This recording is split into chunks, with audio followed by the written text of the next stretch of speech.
Hello,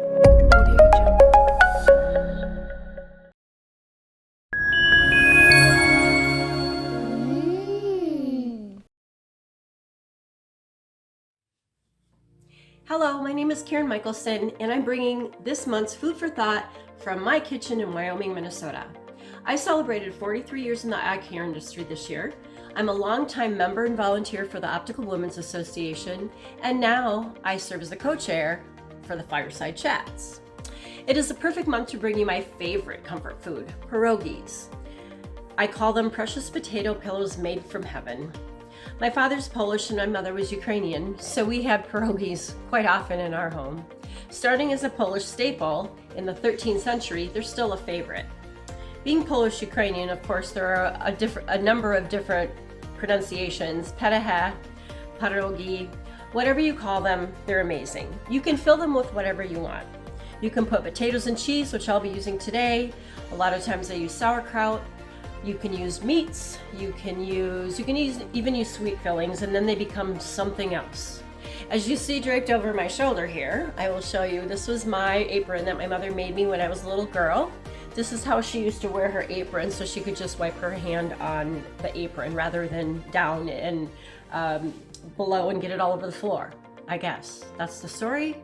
Maybe she never told me. Anyway, so I've rolled my dough out. The ingredients in the recipe for the dough is pretty simple, and you'll see that in the instructions. But I really wanted to show you how the pierogi is put together. So you take a small spoonful of whatever you're going to fill it with. You want to make sure it's nice and condensed in there, and you're going to pull the center together. And all you're going to do is pinch it.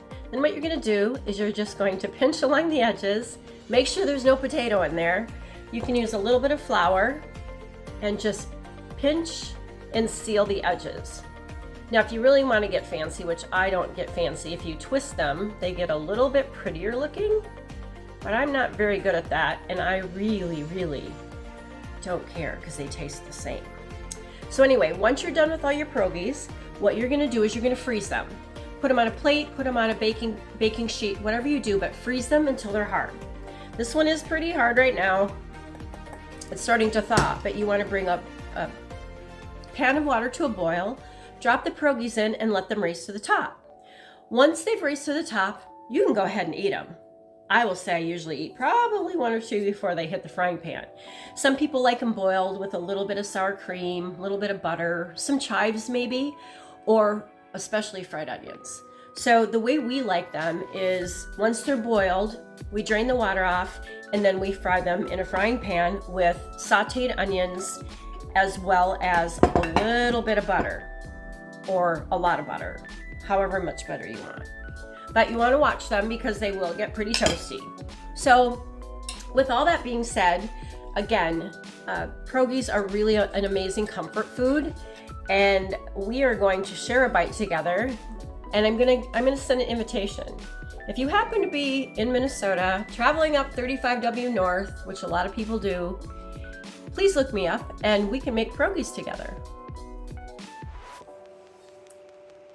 And the last thing I'm going to say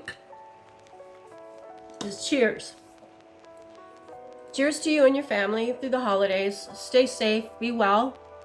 And in Polish, it's bywaj.